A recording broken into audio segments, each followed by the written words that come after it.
Hi guys, I'm Robin. And I'm Narissa. Today we're going to be talking about what you need to do before your travels.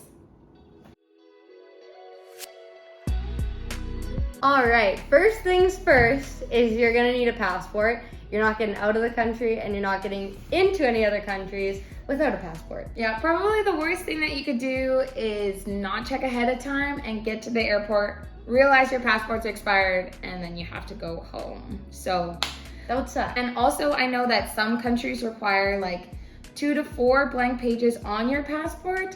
I mean, I've never been close to filling out my passport, but if you're someone who travels a lot, make sure that you check the country's requirements because they would then require you to get a new one. So, and also with COVID happening right now, you might need a COVID passport. There's not a whole lot out about that yet.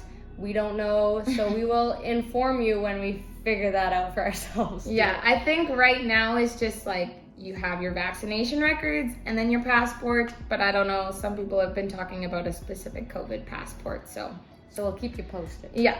All right, second point, travel insurance. You never know what's gonna happen, so you always need to be prepared. I know that some credit cards have travel insurance as part of the plan, so that's great. Sometimes your work covers travel insurance, so it's always something that you need to look into. And if you're not covered by anything, I know like in Canada, Blue Cross is one organization that you can get travel insurance from. So you just kind of have to look into your options there. And also along with insurance, it's a good idea to have money set aside separate from what you save up for your trip that you're not going to touch in case of an emergency, because even if you have the travel insurance, a lot of the time you're gonna have to pay for it up front, which I had to do in Thailand once. It was only $23, so it didn't matter, and then you'll claim that all later. So just make sure you have money set aside. Hopefully you don't have to dip into it, but it's better to be safe than sorry. Third point, visas. Specifically travel visas, and that's going to differ on your nationality, and also it's going to depend on what country you're going to. So make sure you look into that before you go. I know sometimes you can apply in the airports of the country when you get there, but that process can take so long, or the line can be so long, and sometimes you'll have to pay extra money for like that express processing. So it's always best to do it beforehand. And in some places, you have a little bit of a grace period. I know that when I was in Thailand and Bali, you had a 30-day period where you didn't need a visa. So as long as you could prove that you were going to be leaving the country within 30 days, that sort of thing, you were good. So check to see if you don't have to get one. But if you do, it's better to do so beforehand. Moving on to our fourth point, you should 1000% make copies of anything that would be beneficial for you to have. If your hard copy of something got stolen, you want to have backups, and it might not even be a bad idea to have those copies in different bags in case one bag got stolen, that sort of thing. It would just make your life a lot easier in the long run. Yeah, so that would include things like your passport, your travel insurance, your travel visa, maybe your ID too, so you have a different form of identification other than your passport, as well as your health card. Less of a headache. Yep. All right, fifth point, vaccinations.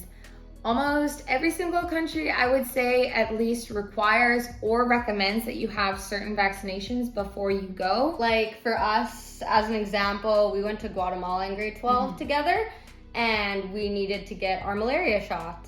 Yeah. So we got that. You can take pills too for certain things. Nowadays, it's going to be very common for countries to require you to have a COVID vaccine. You can just go to your family doctor or any clinic. They can tell you what would be beneficial for you to get. Yeah, it's a really easy process. Yeah. There's lots of people that you can reach out and talk to, and yeah, they'll get it all set up for you.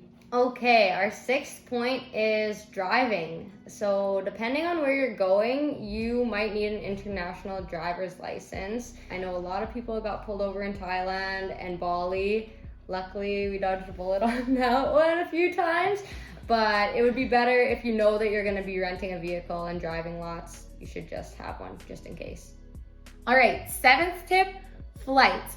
book your flights. But not only that, you need to continually be checking on them, see if there was a times change. Maybe you're flying out earlier than you expected, or maybe your flight's just canceled in general. So especially nowadays, continually check on your flights. It's always a good strategy to do. And you might need to have proof that you're leaving the country that you're in. If you have a free visa period wherever you are, sometimes they'll ask for proof that you are going to be leaving eventually. I know that one strategy that you could do if you are kind of like us and are probably just booking a one-way and you don't want to commit to your return flights because you don't know when you're going to return, is when you're at the airport, if they do require proof of further travel, just book a ticket out of that country. Just make sure that you select the option so that you have the 24-hour free cancellation. So then as soon as you're into the country, you can cancel your flights. You'll have to leave eventually, but yeah. On to our 8th point now is banking. You want to tell your bank, whoever you're with, that you are leaving the country. They might just outright cut off your card as soon as they see a foreign transaction that's made. So you want to tell them that you're going so that doesn't happen, because that would be a huge hassle. Also, another thing that you should check for is if your card says that there's no foreign transaction fees. That'll save you a ton of money. And if there are foreign transaction fees, it might be a good idea to limit when you're taking out money. So just look into that because it can cost a lot. All right, number 9, itinerary. If this is your first time traveling or a first time to a new country and you're really nervous, something that you could do beforehand as well as when you're there is update someone on your itinerary so that at least someone like from back home knows whereabouts you're gonna be.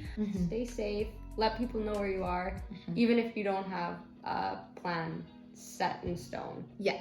Just a tentative idea. All right, our last point of the evening, number 10, is on culture. You want to do your research on where you're going because like every country is so different and you want to respect the culture that you're going into. It's also fun to just learn about someone else's culture, where you're going. Learn something new. Also, you should learn what language they speak where you're going. Maybe you have a trusty little book with you with some phrases. You could learn. Yep. Just have fun. It's exciting. You're traveling. That's the best part. Yeah. Well, you guys, thanks so much for watching. We're excited to share a bunch more videos with you. I know this was a heavy video with lots of stuff, but it's stuff that you gotta do beforehand because we don't want you to be unprepared. Thanks for sticking with us, and we'll see you in the next one. Okay, you go. I just completely blanked. Oh, you go. All right. Let's get into it. Why do I say yeah every single time? I hate myself. I actually can't stop the thumbs up ever. On to our 8th point. I held up 9 fingers.